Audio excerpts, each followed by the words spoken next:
Mark సువార్త 11వ అధ్యాయం దాని 22వ వచనాన్ని మనం చదువుదామండి. మార్కు సువార్త 11వ అధ్యాయం 22వ వచనాన్ని మనం చదువుదాం. అందుకు యేసు వారితో ఇట్లనెను, మీరు దేవుని యందు విశ్వాసం ఉంచుడి. ఆయన సమస్తము చేయగలిగిన వాడు. దేవుడు తన యందు విశ్వాసం ఉంచిన బిడ్డల మాటలను అంగీకరిస్తాడు, వారికి సహాయం చేస్తాడు. అన్ని వేళలో దేవుడు తన కృప అనుగ్రహించి వారిని నడిపిస్తారు. దేవునికి స్తోత్రం. మొదటి యోహాను పత్రిక 5వ అధ్యాయం 4వ వచనం కూడా మనం చదువుదామండి. మొదటి యోహాను పత్రిక 5వ అధ్యాయం 4వ వచనం. దేవుని మూలముగా పుట్టిన వారందరూ లోకమును జయించుదురు. లోకమును జయించిన విజయము మన విశ్వాసమే. విశ్వాసం ద్వారా మనం లోకమును జయించుచున్నాం. విశ్వాసం ద్వారా మనం పాపమును జయించుచున్నాం. విశ్వాసం ద్వారా మనం అపవాదిని జయించుచున్నాం. విశ్వాసం ద్వారా సమస్తము మనం సాధిస్తున్నాము. దేవునికి స్తోత్రం. నిన్ను పిలిచిన దేవుడు నిన్ను ఎడబాయడు, నిన్ను విడువడు. అద్దరికి పొమ్మని చెప్పిన శిష్యులను వారు ప్రయాణమై 4వ జామున వారు అద్దరి చేరలేని సిచ్యువేషన్ వచ్చింది. పెను తుఫాన్ అలలు వారికి విరోధముగా కొట్టి వారి ఓడ బద్దలైనట్టు ఘోరమైన ఆ అలలో చిక్కిపోయింది. అప్పుడు వారు చూస్తూ ఉండగా అలలపై నడుచుకుంటూ వారి ప్రాణనాథుడు వారి దగ్గరికి వచ్చారు. హల్లెలూయా.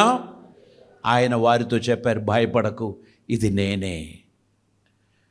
వారితో కూడా ఆయన దోణ ఎక్కాడు. ఆ దోణ అద్దరి చేరింది. దేవునికి స్తోత్రం. నీతో నీ దోణలో నీ ప్రభు ఉన్నాడనుకో, నిన్ను నడు సముద్రంలో ముంచివేయడు. ఆయన నిన్ను ఖచ్చితంగా గమ్యం చేర్పిస్తాడు. నీ సమస్య ఎంత పెద్దదైనా సరే, పాస్టర్ గారండి మీకు తెలియదండి నేను ఇప్పుడు ఎదుర్కొంటున్న సమస్య ఎంత పెద్దదో, అదెంత పెద్దదైనా నీ దేవునికి అదంత పెద్దది కాదు. హల్లెలూయా. మీరు ఎదుర్కొంటున్న సమస్యలు మీకెంత పెద్దదైనా మీ దేవునికి అదంత పెద్దది కాదమ్మా. ఆయన ఖచ్చితంగా దానితో ఆజ్ఞాపిస్తాడు. అలలను అణిచివేశాడు, గాలిని అమర్చివేశాడు. వారు క్షేమంగా అద్దరి చేరుకున్నారు. దేవునికి స్తోత్రం. నీ దోణె మునగడానికి ఆయన అనుమతించడు. నీ ప్రయాణం పతనం అవడానికి ఆయన అనుమతించడు. నీతో కూడా వస్తున్న నీ దేవుడు నీ జీవితంలో అద్భుతమైన కార్యం చేస్తాడు.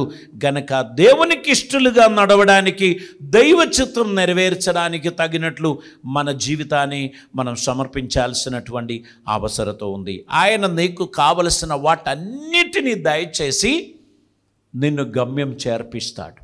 నువ్వు ఆందోళన చెందుతావు, కానీ దేవునికి నీ ఆరంభం తెలుసు, నీ ముగింపు తెలుసు. నిన్ను ఎంత సుందరంగా ఆయన ఎస్టాబ్లిష్ చేయబోతున్నాడు అనే విషయం ఆయన కలలు కని ఉన్నాడు. ఇప్పుడు మనకు అవసరమైనది ఏంటి తెలుసా?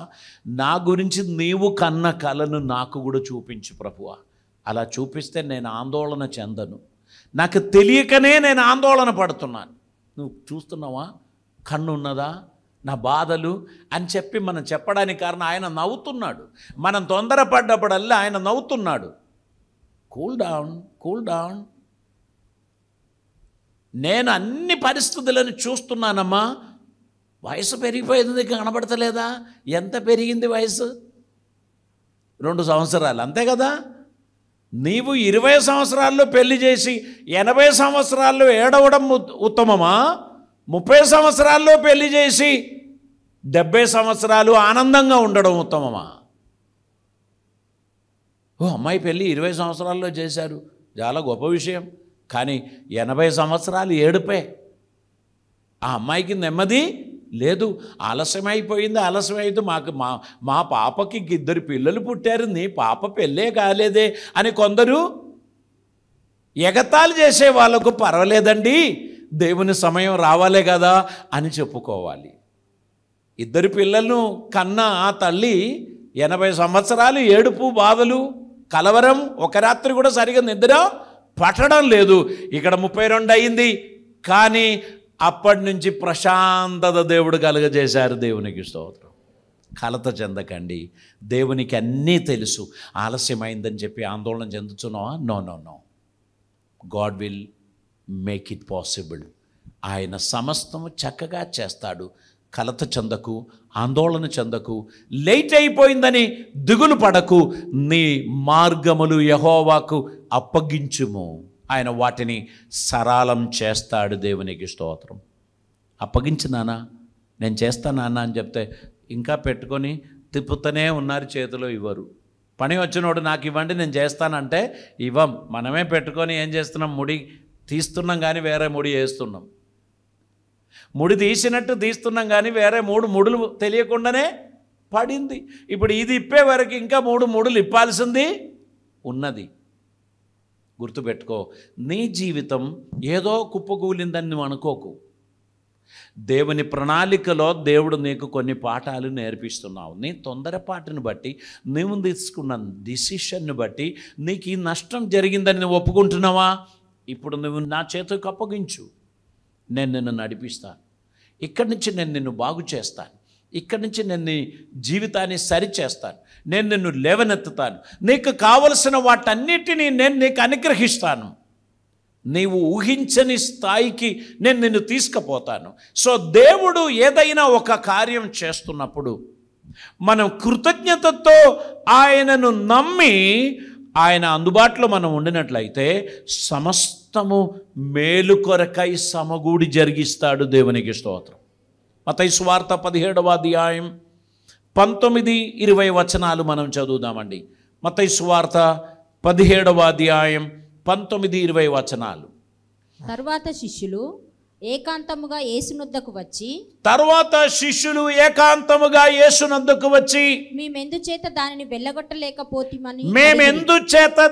వెళ్ళగొట్టలేకపోతిమి అని అడిగిరి. అందుకాయన మీ అల్ప విశ్వాసం చేతనే మీకు ఆవగించంత విశ్వాసం ఉండిన ఎడల ఈ కొండను చూచి ఇక్కడ నుండి అక్కడికి వెళ్ళిపోమని ఆజ్ఞాపిస్తే అది పోవును. మీకు అసాధ్యమైనది ఏమీ ఉండదు. మనం ఏమంటాం, దేవా మాకు సమస్తం అసాధ్యమే కానీ నీకు అసాధ్యమైనది ఏమీ ఉండదు. దేవుడేమన్నాడు, మీకు అసాధ్యమైనది ఏమీ ఉండదు. మనం చేయాల్సిందేంటి, ఆజ్ఞాపించాలి. ఎంత విశ్వాసం ఉండాలి, ఒక ఆవగించంత విశ్వాసం.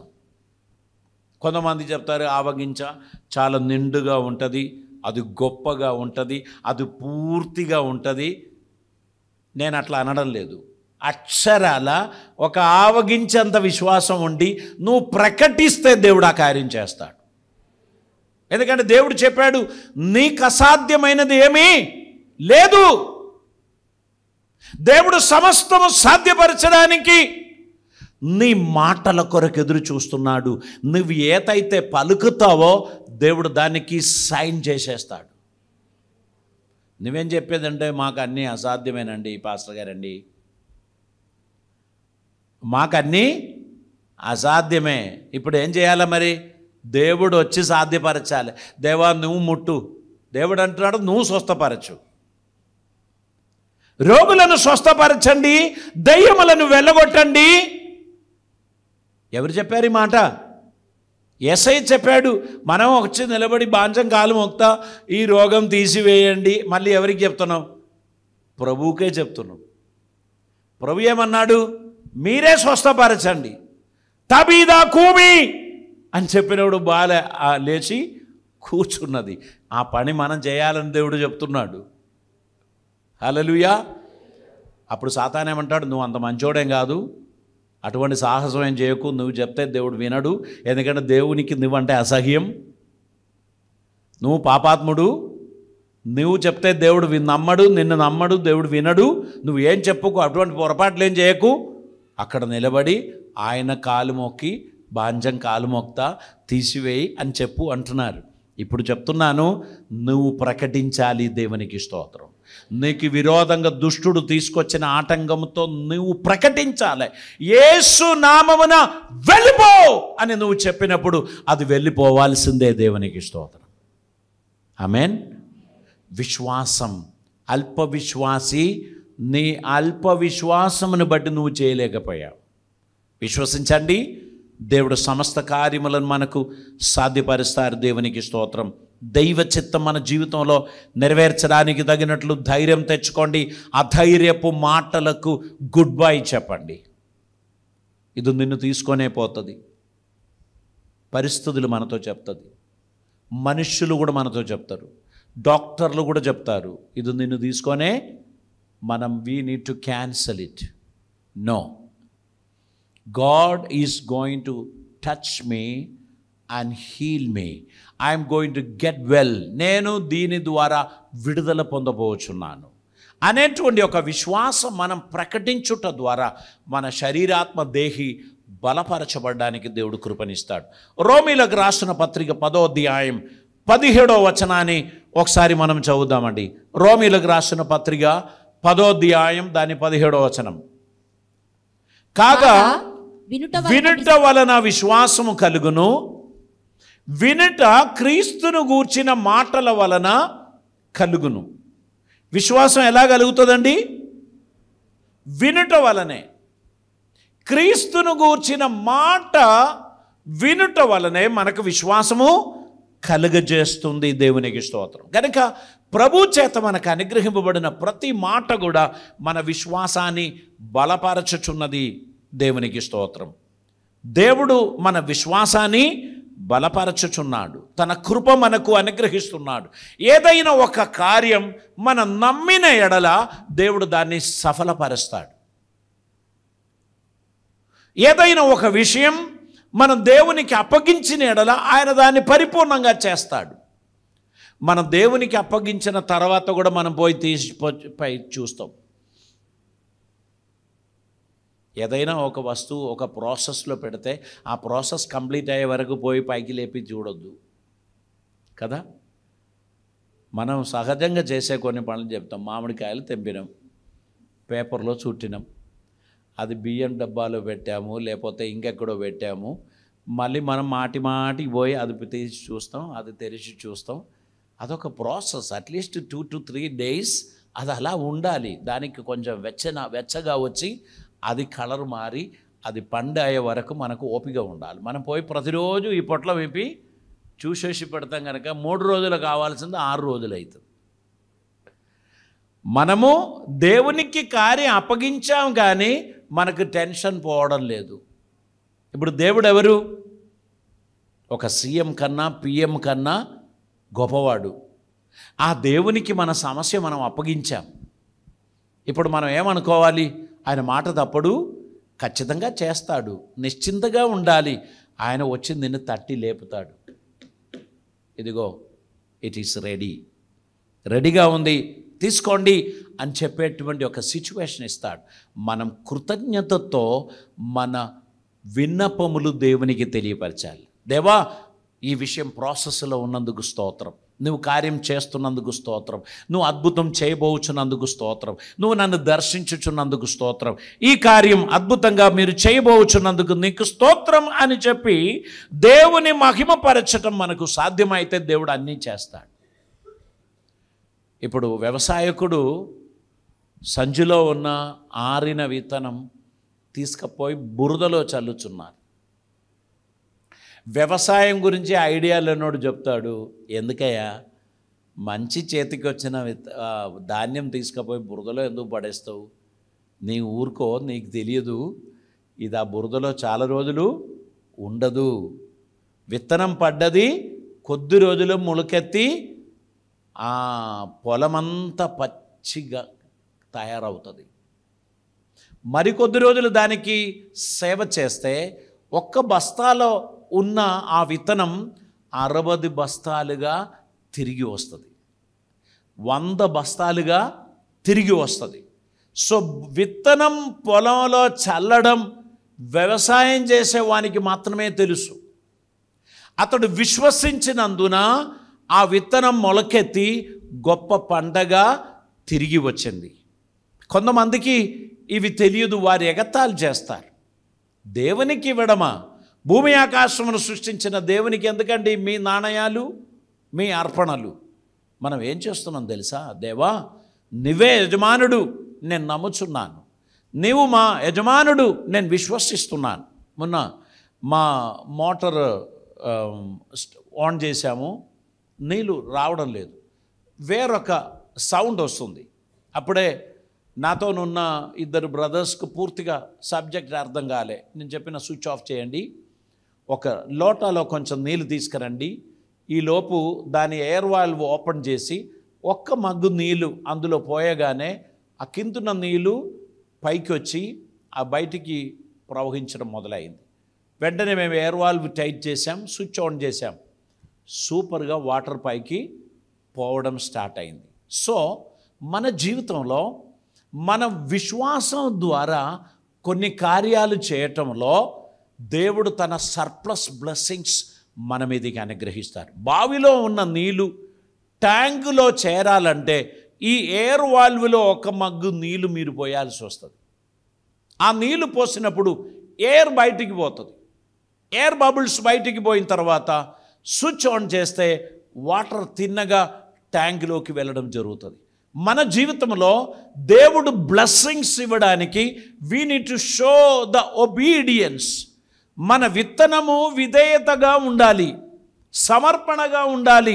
మనం దేవుని యందు విశ్వాసం ఉంచినట్లయితే దేవుడు అద్భుతమైన కార్యాలు చేస్తారు. మన చర్చ్ ల్యాండ్ కొరకు కొంతమంది లాస్ట్ హార్వెస్ట్ ఫెస్టివల్లో కొంత విశేషమైన అర్పణలు అర్పించారు. అప్పుడు వారిలో కొందరు కష్టాల్లో ఉన్నారు, ఇబ్బందులో ఉన్నారు, కానీ దైవజనుడు ఆ మాట చెప్పారు, అది నెరవేరుతుంది అని నమ్మిన వారు దాదాపు ఒక 30 మంది ముందుకొచ్చి వారు ఆ కమిట్మెంట్ చూపించారు. అందులో ఒక్కొక్కరు టెస్టిమనీ చెప్పేది మీరు విన్నారు, నేను దేవునికి ఇచ్చేది ఇదే కానీ 30 అంతలుగా దేవుడు అద్భుతం చేశారని లాస్ట్ 2 వీక్స్ కింద ఒక సిస్టర్ సాక్ష్యం చెప్పి వెళ్ళారు. 30 అంతలుగా, 60 అంతలుగా, 100 అంతలుగా దేవుడు ఆశీర్వాదం ఇస్తారు. ఇక్కడ కూర్చున్న వారికి అటువంటి ఒక ఆపర్చునిటీ ఇస్తే పరిగెడుతూ వచ్చి దేవునికి ఇవ్వటం ద్వారా దేవుడు నా జీవితంలో అద్భుతం చేశారు అని వారు ఖచ్చితంగా చెప్తారు. చూద్దామండి, మలాకీ ప్రవచనం 3వ అధ్యాయం దాని 10 నుంచి 12 వరకు ఉన్న వచనాలు మనం చదువుదామండి. నా మందిరంలో ఆహారం ఉండునట్లు, నా మందిరంలో ఆహారం ఉండునట్లు 10వ భాగం అంతయు, 10వ భాగం అంతయు మీరు నా మందిరపు నిధిలోనికి తీసుకొని రండి. దీని చేసి మీరు నన్ను శోధించిన ఎడల నేను ఆకాశపు వాకిట్లను విప్పి పట్టజాలనంత విస్తారముగా దీవెనలు కుమ్మరించదనని సైన్యములకు అధిపతి యెహోవా సెలవిచ్చుచున్నాడు. దేవునికి స్తోత్రం. ప్రభు చెప్పాడు, మీరు నన్ను నమ్మి ఆ కార్యం చేసిన ఎడల మీరు నన్ను శోధిస్తున్నారు. మీరు చూడండి, ఆకాశపు వాకిట్లను విప్పి పట్టజాలనంత విస్తారమైన ఆశీర్వాదములు నేను మీకు అనుగ్రహిస్తానని ప్రభు సెలవిచ్చాడు. దేవునికి స్తోత్రం. కనుక విశ్వాసం ఉన్నవాడు మాత్రమే ఆ బురదల్లోకి ఆ విత్తనం వేస్తాడు. విశ్వాసం ఉన్నవాడు మాత్రమే దేవుని చేతిలోనికి ఆ అర్పణలు అర్పిస్తాడు. దేవుడు అలా చేసినటువంటి వారిని వర్ధిల్ల చేస్తాడు, ఆశీర్వదిస్తాడు, అద్భుతమైన కార్యం చేస్తాడు. వారు ఆశీర్వదింపబడడానికి దేవుడు వారిని వాడుకుంటారు. దేవునికి స్తోత్రం. అది మాత్రమే కాదు, మన మరికొంతమందికి కూడా ఆశీర్వాదంగా ఉండడానికి తగినట్లు దేవుడు మన జీవితంలో అద్భుత కార్యాలు చేస్తారు. నువ్వు విడవబడిన వాడవు కాదు, నిన్ను దేవుడు తృణీకరించలేదు. నీవు వర్ధిల్లాలని, నీవు ఆశీర్వదింపబడాలని, నీ అవసరతలు తీరాలని దేవుడు నీ గురించి కలలు కంటున్నారు. దేవునికి ఒక డ్రీమ్ ఉంది. మన డ్రీమ్స్ కొన్నిసార్లు పిచ్చి కలలుగా ఉంటాయి. ఓహో, రాత్రి అంతా పాము వచ్చి నన్ను బెదిరించింది కదా. కొంతమందిని పులి బెదిరిస్తుంది. అసలు లైఫ్లో ఎప్పుడు పులిని నేరుగా చూడలేదు, కానీ కలలో ప్రతిరోజు చూస్తారన్నమాట. అటువంటి భయం, కలవరం మనకు కలుగుతూ ఉంటే దేవుడు మన గురించి కనే కలలు ఎలా ఉంటుందంటే మనల్ని భయపెట్టించేది కాదు, మనకు మేలు జరిగించడానికి మన గురించి దేవుడు కొన్ని కలలు చూస్తూ ఉంటాడు. మనం దేవునికి ప్రార్థన చేయవలసింది ఏంటి తెలుసా? దేవా, నీవు కన్న కల నాకు కూడా చూపిస్తావా? నేను కూడా చూడడానికి సహాయం చేస్తావా? ఆ కల నేను చూస్తే నా ఆందోళన తొలగిపోతుంది, నా కలవరం తొలగిపోతుంది. దేవుడు అద్భుతమైన కార్యములు మన జీవితంలో జరిగిస్తారు. ఎంతమంది నమ్ముచున్నారు? బహుశా మీరు ఉద్యోగ విషయంలో ఇబ్బంది పడుతున్న వారు కావచ్చు, బహుశా మీరు వివాహ విషయంలో ఇబ్బంది పడుతున్న వారు కావచ్చు, బహుశా మీరు మీ ప్రమోషన్ విషయంలో ఇబ్బంది పడుతున్న వారు కావచ్చు. తెలివి కలవారు డబ్బులు పెట్టి సాధిస్తున్నారండి, మాకు అర్హత ఉంది కానీ మాకేం రావడం లేదు అని చెప్పేటువంటి వారు మన సమాజంలో ఉన్నారు. ఎందుకంటే సమాజం భ్రష్టు పట్టింది. అర్హత కలిగిన వానికి అవకాశం ఇవ్వకుండా డబ్బు చెల్లించే వారికి అవకాశం ఇచ్చే కాలం వచ్చింది. కానీ గుర్తుపెట్టుకోండి, నీవు నమ్మిన దేవుడు నీవు ఊహించిన దానికన్నా, నీవు ఆశించిన దానికన్నా అద్భుతమైన కార్యములు నీ జీవితంలో జరిగించడానికి ఆయనకు ప్రణాళిక ఉన్నట్లయితే నిన్ను ఎవరు ఓడించలేరు. కొద్ది రోజులు కూడా నిన్ను చెరసాలలో పెట్టగలుగుతారు, కొద్ది రోజులు కూడా నీకు ఇబ్బంది పెట్టించగలుగుతారు. కానీ నువ్వు అందులో నుంచి బయటికి వచ్చి మామూలుగా విడుదల పొందరు. యోసేఫు జీవితంలో చెయ్యని నేరాన్ని మోపి జైలు పాలేశాడు. జైలు పాలైన యోసేఫు అందులో ఉండి దేవునికి మొరపెట్టాడు. తప్పింపబడ్డానికి ఆపర్చునిటీ వచ్చినా దేవుడు వాటిని జ్ఞాపకం చేసుకోలేదు. చివరిగా రాజుగారు కలగన్నాడు, వివరించు వారెవరు లేరు అనుకున్నప్పుడు పానపాత్ర వాహకుడు గుర్తుపెట్టుకున్నాడు. అయ్యో, నేను కలను చూచినప్పుడు వివరించిన ఒకడు జైల్లో ఉన్నాడు రాజా, ఈ విషయంలో నీకు అతడే సహాయం చేస్తాడు. ఎవరెక్కడ? తీసుకురా యోసేఫును. యోసేఫ్ ఒక ఖైదీగా రాజు దగ్గరికి వచ్చి నిలబడ్డాడు. అతడు నువ్వు చేసిన నేరమేంటి అని అడగలే. యోసేఫ్ చెప్పాడు, రాజా, నువ్వు కన్న కలను దాని అర్థమును భావమును దేవుడు బయలుపరుస్తాడు. రాజుగారి ఎదుట నిలబడిన యోసేఫ్ ఆ కలను వివరించి దాని భావాన్ని తెలియపరచగానే రాజుకు అన్ని జ్ఞాపకంలోనికి వచ్చింది. అవునవునవును, నిన్న రాత్రి నేను చూచినది ఇదే కళ. ఎవరక్కడ? సన్నని నారా బట్ట తీసుకురండి, ఈ ఖైదీ వేషం తీసివేయండి. వెంటనే మేకప్ టీం వచ్చారు, యోసేఫ్ను డ్రెస్సింగ్ రూమ్లోకి తీసుకుపోయారు, స్నానం చేయించారు, కటింగ్ చేయించారు, షేవింగ్ చేయించారు, మేకప్ చేయించారు, సన్నని నారా బట్టలు ధరించారు. తిరిగి రాజుగారి దగ్గరికి వస్తే నిజంగా ఒక ఫరో లాగానే కనబడుతున్నాడు. వేషభూషాదులను బట్టి అద్భుతంగా కనిపిస్తున్నాడు. వెంటనే రాజుగారి పక్కకు అటువంటి ఒక సింహాసనం వేశాడు. రాజుగారు లేచి తన ఉంగరం తీసి యోసేఫ్కు తొడిగించాడు. పేరుకు మాత్రం నేను ఫరోని, ఈ రాజ్య పాలన నీ చేతికి అప్పగిస్తున్నాను. నువ్వు చెప్పినట్టు రానున్న 7 సంవత్సరాలలో కలుగుచున్న సమృద్ధి, దాని వెనకాల రాబోచున్న కరువు కాలమును మేనేజ్ చేయడానికి నిన్ను నేను అధిపతిగా నియమిస్తున్నాడు. ప్రధానమంత్రిగా యోసేఫ్ నియమింపబడ్డాడు. చెరసాలలో ఉన్న ఒక ఖైదీని ప్రధానమంత్రి చేయడానికి ఎంత టైం పట్టిందండి? దానికి కమిటీలు, డిస్కషన్లు ఏమీ జరగలే.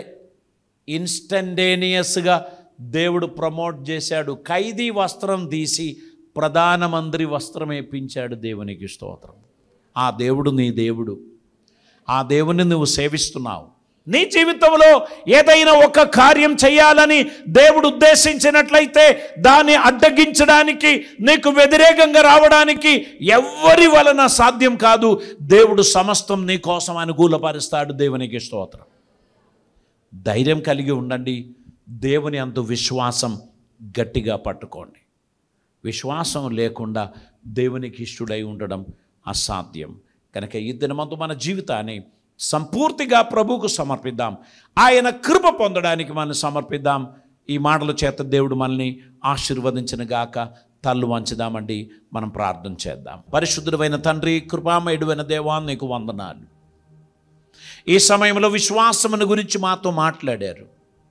మీరు వినిపించిన వాక్యమును బట్టి వందనాలు. మా విశ్వాసమును బలపరచు ప్రభువా. మేము మరి ఎక్కువ కార్యములు నీ కొరకు చేయడానికి తగిన స్తోమత మాకు దయచేయమని ప్రార్థిస్తున్నాం. నీ సన్నిధి దయచేయమని, నీ బిడ్డలను ఆదరించుమని, కృప చూపి ఆశీర్వదించి నీ నామమును మహిమపరచమని ప్రశాంతత దయచేయమని ప్రార్థిస్తున్నాం. ఈ వాక్యం మా వెనుకడిలో ఎంతో దీవెనగా మార్చినందుకు స్తోత్రం. నిజమైన విశ్వాసముతో నిన్ను వెంబడించే ధన్యత మాకు దయచేయమని ప్రార్థిస్తున్నాం తండ్రి. నీ వాక్యమందు విశ్వాసముతో ముందుకు నడవడానికి తగిన సహాయం మాకు దయచేయమని, అద్భుతములు జరిగించమని, నీ బిడ్డలందరినీ ఆదరించమని యేసయ్య పవిత్ర నామమున అడిగి ప్రార్థిస్తూ ఉంటున్నాం పరమ తండ్రి. ఆమేన్.